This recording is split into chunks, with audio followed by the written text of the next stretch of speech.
समझते हैं मध्य प्रदेश और छत्तीसगढ़ को भी। और हमारे साथ हमारे चैनल हेड मनोज मनु जी जुड़ रहे हैं। सर, आज का ये जो नतीजा है जो देश में केंद्रित करता है कि इंडिया अलायंस को बहुत अच्छा तो नहीं लेकिन बहुत बुरा भी नहीं, तो भारतीय जनता पार्टी को वो 400 पार तो नहीं, हाँ 300 के आसपास रही है। और फिर उसमें मध्य प्रदेश और छत्तीसगढ़, शुरुआत मध्य प्रदेश से।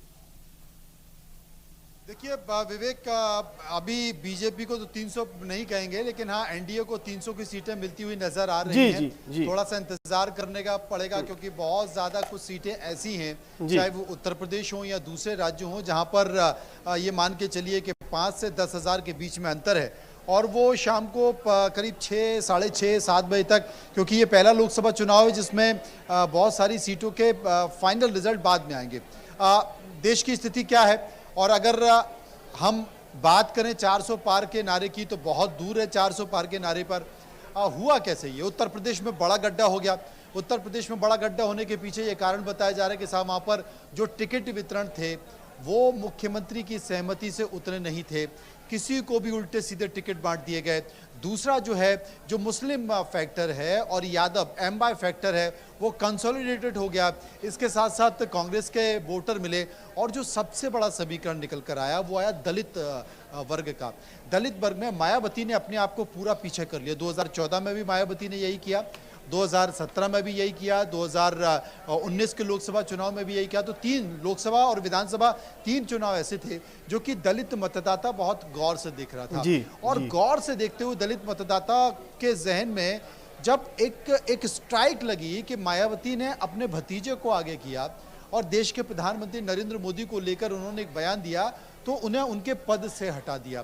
दलित वर्ग समझ गया कि मायावती बी टीम की तरह काम कर रही है, और वो मायावती से निकला और जाके उसने अपनी उपस्थिति कांग्रेस में दर्ज कर दी, यानी कि इंडिया गठबंधन में दर्ज कर दी। एक बड़ा झटका दलित वोट बैंकों को लगा, और उत्तर प्रदेश के समीकरण पूरे देश को चौंकाने वाले समीकरण नजर आ रहे हैं।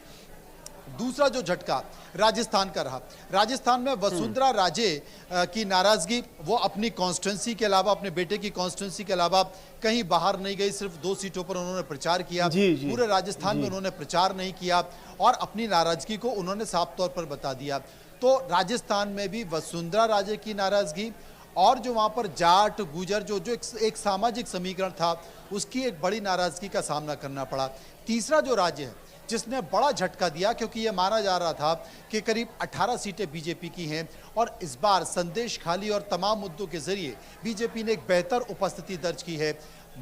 बंगाल ने एक बड़ा झटका दिया है, और बंगाल ने यह बताने की कोशिश की है कि आप कुछ मुद्दों के जरिए नैरेटिव तो बना सकते हैं, लेकिन वहां के आम लोगों के साथ साथ जो भद्र पुरुष हैं वो आपके साथ नहीं आ सकते। इसलिए तीसरा झटका, एक बड़ा झटका बंगाल ने वहां पर दिया है। मध्य प्रदेश, छत्तीसगढ़, राजस्थान की अगर बात कर लें, क्योंकि यहाँ तीनों राज्यों में विधानसभा चुनाव हुए, तो राजस्थान ने झटका दिया। लेकिन मध्य प्रदेश और छत्तीसगढ़, जो कि संघ की प्रयोगशाला भी रहा है, संघ वहां पर बहुत काम भी करता रहा है, इसलिए मध्य प्रदेश छत्तीसगढ़ ने एक बेहतर उपस्थिति दर्ज की है। और या यूं कहें कि तीनों राज्यों में नए मुख्यमंत्री, नए चेहरे बनाए गए। मोहन यादव मध्य प्रदेश में, छत्तीसगढ़ में साय को बनाया गया, और शर्मा को बनाया गया राजस्थान में। लेकिन राजस्थान में चेहरे के तौर पर, तमाम चुनावी समीकरण के तौर पर मुख्यमंत्री फेल हो गए हैं, और मध्य प्रदेश छत्तीसगढ़ के मुख्यमंत्री सफल हो गए हैं। तमाम मंत्रिमंडल के सदस्यों ने भी उनका सम्मान भी किया है, माला भी पहनाई गई है। लेकिन अगर देखा जाए, शिवराज सिंह के नेतृत्व में 28 सीटें मिली, छिंदवाड़ा एक सीट नहीं मिली। लेकिन छिंदवाड़ा जैसी सीट को भी देश में एक दूसरा माहौल है। उस दूसरे माहौल में मध्य प्रदेश में कांग्रेस ना तो मुरैना ले पाई, जो कि कमजोर कैंडिडेट था, ना ग्वालियर ले पाई, जो कि कमजोर कैंडिडेट था, ना वो छिंदवाड़ा ले पाई, जो कि कैंडिडेट ठीक नहीं था, ना वो सतना ले पाई, ना वो सीधी ले पाई, और ना वो मंडला ले पाई। यानी कि जहां जहां उम्मीदें थी, एक तरफ देश के दूसरे राज्यों से तमाम समीकरण निकल कर आ रहे हैं, लेकिन मध्य प्रदेश से कोई समीकरण नहीं। और छत्तीसगढ़ में अगर केवल कोरबा की सीट को छोड़ दिया जाए, या चरण दास महंत की पत्नी जोशना को छोड़ दिया जाए, तो छत्तीसगढ़ भी पूरी तरह से साफ नजर आ गया। उसका सीधा सीधा कारण है कि मध्य प्रदेश में कांग्रेस का संगठन कहीं नहीं है। जो बड़ी संख्या में कांग्रेस के नेता और कार्यकर्ता गए, उससे कांग्रेस का नेतृत्व, कांग्रेस का जो प्रदेश संगठन है वो पूरी तरह से हताश हो गया। इसके साथ साथ जो लीडरशिप मध्य प्रदेश में जीतू पटवारी के तौर पर, वो जीतू पटवारी का बयान में सुनना था। जीतू पटवारी भले ही इस बात का जिक्र कर रहे थे कि ये अहंकार टूटता हुआ नजर आ रहा है, लेकिन मध्य प्रदेश के अहंकार को क्या हुआ? मध्य प्रदेश में तो आपने अगर 1 सीट भी आप लेकर आते, 2 सीट भी आप लेकर आते, 3 सीट भी लेकर आते, तो आप ये कह सकते थे। यहां तो सबसे बड़ा आपका अहंकार था कि कांग्रेस की एक बड़ी फौज है जो आपको छोड़कर चली गई, जिससे कांग्रेस का बचा कुचा संगठन कमजोर हुआ। जिन सीट को बहुत आसानी से जीत सकते थे, ग्वालियर, मुरैना, इसके साथ साथ छिंदवाड़ा, वो सीट भी नहीं मिल पाई। यानी कि मध्य प्रदेश में कांग्रेस का संगठन पूरी तरह से फेल हो गया। नए सिरे से सोचना होगा और महत्वपूर्ण लोगों को जिम्मेदारी देनी होगी, कार्यकर्ताओं में जान फूंकनी होगी। छत्तीसगढ़ की अगर बात कर ली जाए, हाल ही में एक नैरेटिव सेट किया गया, उस नैरेटिव के तहत नुकसान हुआ कांग्रेस को, और कांग्रेस को नुकसान के साथ साथ भूपेश बघेल भी चुनाव हार गए जी, शिव डहरिया भी चुनाव हार गए, और तमाम कांग्रेस के लोग, बस्तर जैसी सीट यानी कि जिसके बारे में कहा जा रहा था कि वहां पर उनके जो मंत्री, आबकारी मंत्री रह चुके हैं, वो अच्छी उपस्थिति देंगे, कवासी लखमा, वहां से भी चुनाव हार गए। यानी कि कोई उम्मीद नहीं। सिर्फ ज्योत्सना महंत हैं जो एक बड़ी लीड के साथ, अपनी करीब 30,000 के आसपास लीड के साथ उपस्थिति दर्ज कर रही है। मध्य प्रदेश में आप उठाकर देखिए विवेक, आप समीकरण उठा के देखिए, मेरे पास पूरी लिस्ट है जी। 8 लाख, 10 लाख, 12 लाख, 7 लाख, 5 लाख, 6 लाख, आप कहीं हो ही नहीं। सबसे कम लीड जो दिखाई दे रही है वो ग्वालियर में दिखाई दे रही है, करीब करीब 52,167 की लीड से प्रवीण पाठक हारे हैं। अच्छी टक्कर हुई है, लेकिन ग्वालियर में बीजेपी का कैंडिडेट ऐसा कैंडिडेट था कि घोषणा होते ही हर आदमी कह रहा था ये तो हार ही जाएगा। साथ ही गुटबाजी चरम पर थी, बीजेपी के तमाम नेता उसे हराने का प्रयास कर रहे थे, बावजूद बीजेपी का वो कैंडिडेट जीत गया है।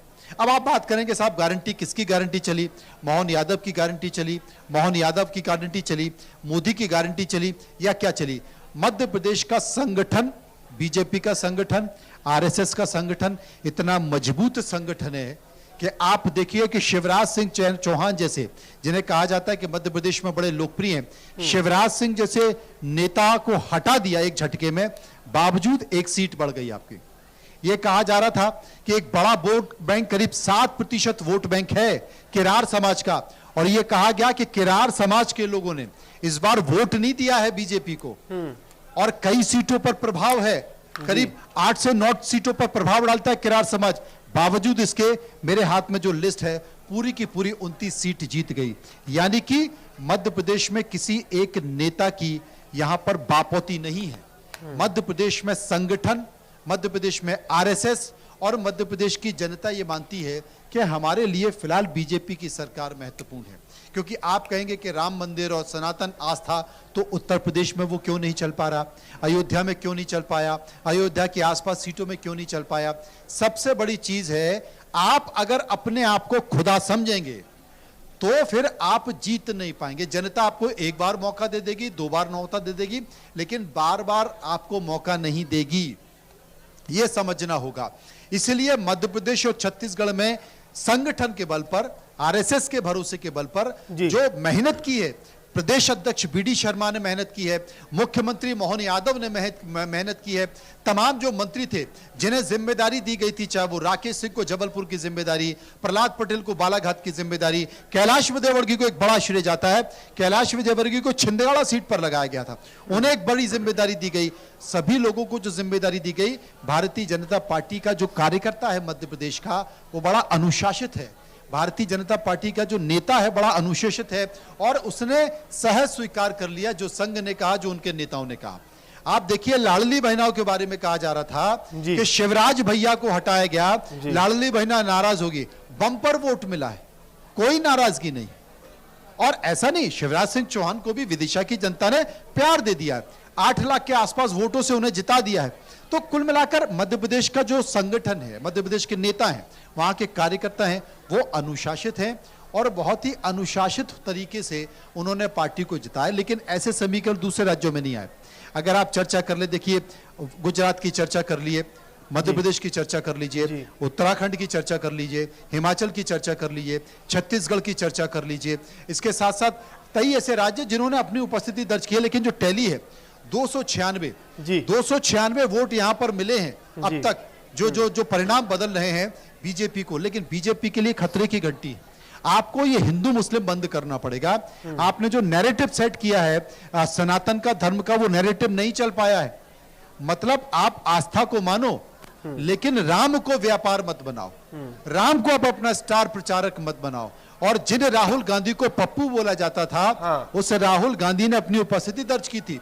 जिस विपक्षी गठबंधन को देशद्रोही कहा जाता था, टुकड़े टुकड़े गैंग कहा जाता था, उस विपक्षी गठबंधन ने अपनी उपस्थिति दर्ज की है। और मैं तो विवेक आपसे यह कहूंगा कि जो विपक्षी पार्टियां हैं, विपक्षी पार्टियों ने यह चुनाव ठीक से नहीं लड़ा है। यह चुनाव महंगाई का चुनाव है, यह चुनाव बेरोजगारी का चुनाव है, यह चुनाव भारतीय जनता पार्टी के अंदर अंदरूनी जो झगड़ा है, वर्चस्व की लड़ाई है, यह उसका चुनाव है। यह चुनाव उन कार्यकर्ताओं का चुनाव है जिनकी पूछ परख नहीं हुई। यह चुनाव आपसी बीजेपी के अंदर जो आपसी द्वंद्व चल रहा है, यह उसका चुनाव है। और जिस तरीके से नरेंद्र मोदी और अमित शाह का धीरे धीरे पार्टी में जो एकाधिकार बन जा रहा था, जिसे लेकर तमाम बड़े नेता, हाल ही में एक प्रयोग किया गया, तमाम बड़े नेताओं को उनको राज्य में भेजा गया, वो प्रयोग संघ को भी अच्छा नहीं लगा, वो प्रयोग तमाम बड़े नेताओं को भी अच्छा नहीं लगा। क्योंकि मध्य प्रदेश और छत्तीसगढ़ में जितने भी बड़े नेता इस बात को लेकर नाराज थे, उनको संघ ने समझाया कि हम हैं ना, आप चिंता क्यों करते हो। इसलिए वो अनुशासित तरीके से लग गए और मध्य प्रदेश छत्तीसगढ़ में वो परिणाम निकल कर आया। लेकिन वसुंधरा राजे तो मराठा ठहरी, राजघराने की ठहरी, वो किसी के आगे झुकती नहीं है। शिवराज सिंह चौहान तो तत्काल चुनाव लड़ गए और सांसद बन गए, सोचे कि चलो यार मुख्यमंत्री नहीं केंद्रीय मंत्री बन जाएंगे। रमन सिंह विधानसभा अध्यक्ष बन गए, नरेंद्र सिंह विधानसभा अध्यक्ष बन गए, राकेश सिंह मंत्री बन गए, प्रहलाद पटेल भी मंत्री होकर संतुष्ट हो गए, कैलाश विजयवर्गीय भी मंत्री होकर संतुष्ट बन गए। अंदर से दर्द है। लेकिन वसुंधरा राजे राजघराने से और कभी उन्होंने झुकना नहीं सीखा है जी। और उसका असर देखिए राजस्थान में 10-12 सीटों पर इस वक्त विपक्षी गठबंधन यानी कि कांग्रेस अपनी उपस्थिति दर्ज कर रहा है। और भारतीय जनता पार्टी को यह उम्मीद कभी नहीं थी, जबकि प्रचंड बहुमत अभी मिला है, वहां पर कांग्रेस ने जीत दर्ज की है। एक विधानसभा में जीत दर्ज होती है, लोकसभा में आप हार जाते हो तब, जबकि देश के प्रधानमंत्री नरेंद्र मोदी अपनी गारंटी दे रहे हैं। क्योंकि राज्यों के चेहरों पर तो यह चुनाव हो नहीं रहा, ये तो देश के प्रधानमंत्री नरेंद्र मोदी के चेहरे पर चुनाव हो रहा है। तो यह पार्टी के नेताओं का आपसी द्वंद्व है। उत्तर प्रदेश में भी यही समीकरण निकल कर आया। उत्तर प्रदेश की जो स्थिति है, उत्तर प्रदेश में योगी आदित्यनाथ की नाराजगी, कार्यकर्ताओं की नाराजगी, कुछ खास संघ के लोग और खास बड़े नेताओं ने जो जिस तरीके से उत्तर प्रदेश को चलाना चाहा, और कहीं ना कहीं योगी आदित्यनाथ को भी यह खतरा होने लगा कि आने वाले समय में अगर ये 400 पार हो जाता है तो जैसे दलित ये मानते हैं कि संविधान खतरे में आ जाएगा, वैसे हो सकता है कि मेरी कुर्सी भी ना खतरे में आ जाए, मुझे ना हटा दिया जाए। ये एक बड़ा समीकरण, हम लोग चर्चा इस बात को लेकर कर रहे हैं कि बड़ा समीकरण निकल कर आया। लेकिन विवेक, हम चर्चा कर लें। देखिए मध्य प्रदेश की उपस्थिति है, भोपाल से इस वक्त आलोक शर्मा 3,41,000 वोटों से आगे हैं। शंकर लालवानी मुझे लगता है देश में सबसे ज्यादा वोटों से आगे हैं, यानी कि 11,75,000 से। भारत सिंह कुशवाहा 52,167 से जीत रहे हैं। और जबलपुर से आशीष दुबे 4,36,000 की उपस्थिति दर्ज की है। बंटी साहू 1,11,137, पिछली बार करीब 33 से 36,000 से जीते थे नत्थन शाह के सामने, लेकिन बंटी साहू ने यहां पर चुनाव हरा दिया नकुल नाथ को, कमल नाथ को। और रोडमल नागर दिग्विजय सिंह 1,09,435 की उपस्थिति। आप देखिए कि ये कहा नहीं जा सकता, माना जा रहा था कि दिग्विजय सिंह जीत जाएंगे, लेकिन यहां पर रोडमल नागर ने अच्छी उपस्थिति दी है। गुना में ज्योतिरादित्य सिंधिया मेहनत की, पूरा परिवार यहां लगा रहा और अपनी सीट से वो बाहर नहीं निकले। 5,38,835 वोट, यानी कि पिछली बार करीब 1.25 लाख के आसपास की उपस्थिति दर्ज की थी केपी यादव ने, लेकिन ज्योतिरादित्य सिंधिया ने अगला पिछला पूरा हिसाब किताब यहां बराबर कर दिया। विदिशा से शिवराज सिंह चौहान 8,20,886 वोटों से जीते हैं। प्रताप भानु शर्मा की कोई उपस्थिति नहीं मानी जाती है। इसके साथ साथ खजुराहो से बीडी शर्मा 5,25,798 वोटों से बड़ी उपस्थिति। उज्जैन से फिरोजिया 2,70,000 वोट, मुख्यमंत्री की कॉन्स्टिट्यूंसी है। महेश परमार हारे। मंडला से फग्गन सिंह कुलस्ते 1,04,436, ये भी खतरे वाली सीट थी। ओमकार मरकाम ने टक्कर दी, लेकिन करीब 1 लाख वोटों से यहां जीत गए। वीरेंद्र खटीक हमेशा की तरह 4,03,000 हम 4,33,312 वोटों से, यानी कि एक अच्छी उपस्थिति यहां भी दी है। ये तो हारते ही नहीं है, कोशिश बहुत की, क्योंकि हर घर में जाकर बैठ जाते हैं, ना इनके आगे पीछे फॉलो होता है, ना आगे इनके पीछे पायलट होता है, ना कभी इन्होंने बताने की कोशिश की कि मैं सांसद हूं, मंत्री हूं। बस एक सहज, मतलब अपनी साइकिल उठा के अपनी पंचर जोड़ने के लिए स्कूटर चालू करते हैं, पंचर हो गया तो खुद ही चल देते हैं पंचर जोड़वाने के लिए, तो वो उपस्थिति दर्ज हुई है। होशंगाबाद से चौधरी दर्शन सिंह 4,30,661 वोटों से। यहां पर मंदसौर से सुधीर गुप्ता यानी कि 3,73,000 बड़ी उपस्थिति। रतलाम से अनीता नागर सिंह चौहान 2,04,012 वोटों से। हिमाद्री सिंह 3,85,000 वोटों से। ज्ञानेश्वर पाटिल 2,57,783 वोटों से। डॉक्टर पादरी बालाघाट सीट से 1,70,268 वोटों से जीत रही हैं। राहुल लोधी जो कि दमोह से हैं, तरवर सिंह लोधी को हराया है 4,05,761 वोटों से। गणेश सिंह जीते हैं 84,449 वोटों से। विधानसभा चुनाव हार गए थे, जीत गए, लेकिन केंद्र में कम से कम उपस्थिति न मिलेगी। बैतूल से दुर्गा दास उइके 3,80,000। शिव मंगल सिंह तोमर आप देखिए 46,781 वोटों से सत्यपाल सिंह नीटू सिकरवार को हराया।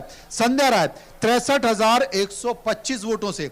ये जो तीनों सीटें हैं जो करीब 1 लाख के नीचे जीत कर आए हैं, ये तीनों आप हारी मानिए, लेकिन ये संगठन है बीजेपी का, संगठन जुड़ाव है कार्यकर्ताओं का, जीत दर्ज हुई है। लता बानखड़े 4,69,083 वोटों से। जनार्दन मिश्रा रीवा से 1,73,319। धार से सावित्री ठाकुर 1,79,747 और खरगोन से गजेंद्र सिंह पटेल जो कि पोरलाल पढ़ते हैं, वो जीते हैं 1,31,000 से खरगोन सीट से। और महेंद्र सोलंकी जो कि देवास से हैं, वो 4,23,467 वोटों से। इनमें ऐसी बहुत सी सीटें हैं जिनके बारे में ये कहा जा रहा था कि हार हो सकती है। इसके साथ साथ आगे बढ़ते हैं और आगे बढ़कर छत्तीसगढ़ की सीटों की भी बात कर लेते हैं। सरगुजा से चिंतामण मालवी हैं जो कि बीजेपी है 64,822 वोटों से। राजनांदगांव से संतोष पांडे यहां पर 45,902 वोटों से आगे। और बस्तर से आप देखिए, बस्तर से महेश कश्यप 55,254 वोटों से। बिलासपुर से तोखन साहू ये 1,23,000 वोटों से आगे। यहां पर छत्तीसगढ़ में जो उप मुख्यमंत्री हैं उन्होंने काफी मेहनत की है। इसके साथ साथ अरुण साहब उन्होंने काफी मेहनत की है। दुर्ग से विधानसभा चुनाव हारे थे विजय बघेल, 3,95,000 से अच्छी उपस्थिति दर्ज की है। जांजगीर चांपा से कमलेश जांगड़े 59,000 वोटों से आगे। कांकेर से आप देखिए 75,000 वोटों से भोजराज नाग जो कि जादू टोना भी करते हैं, वो यहां पर आगे निकल चुके हैं। कोरबा से ज्योत्सना महंग 27,000 वोटों से आगे। महासमुंद से रूप कुमारी चौधरी 1,37,000 वोटों से। रायगढ़ से बीजेपी प्रत्याशी राजेश राठिया 2 लाख मतों से आगे है। और रायपुर से ब्रजमोहन अग्रवाल ने सबसे ज्यादा उपस्थिति दर्ज की है 4,83,000 वोटों से। लेकिन देश में एक चर्चा शुरू हो गई है विवेक जी, चर्चा इस बात को लेकर शुरू हो गई है कि क्या होगा। देखिए बहुत आसान नहीं है, सरकार एनडीए की बन सकती है, प्रधानमंत्री नरेंद्र मोदी बन जाएंगे, लेकिन क्या जो वो चाहते हैं वो कर पाएंगे? चाहे वो मंत्रिमंडल विस्तार हो, चाहे पार्टी का राष्ट्रीय अध्यक्ष का पद हो, या फिर राज्यों के फैसले हो। अब संघ अपनी पूरी उपस्थिति दर्ज करेगा और कहीं ना कहीं जेपी नड्डा का एक चुनाव कि बीजेपी बहुत मजबूत हो गई है, अब उसे किसी भी संगठन की जरूरत नहीं है। संकेत उनका आरएसएस की तरफ था, अटल जी के समय हमें जरूरत पड़ती थी, ये बहुत भारी पड़ गया और आने वाले समय में भारी पड़ने वाला है। ये जो तमाम मध्य प्रदेश छत्तीसगढ़ के समीकरण हम जो चर्चा कर रहे थे आपके साथ विवेक जी, बिल्कुल साहब, बहुत बहुत शुक्रिया। और पूरे आपने मध्य भारत उत्तर भारत की एक एक सीट का लेखा जोखा हमारे दर्शकों के सामने रखा। बहुत बहुत शुक्रिया हमारे दर्शकों को तमाम जानकारी बताने के लिए। तो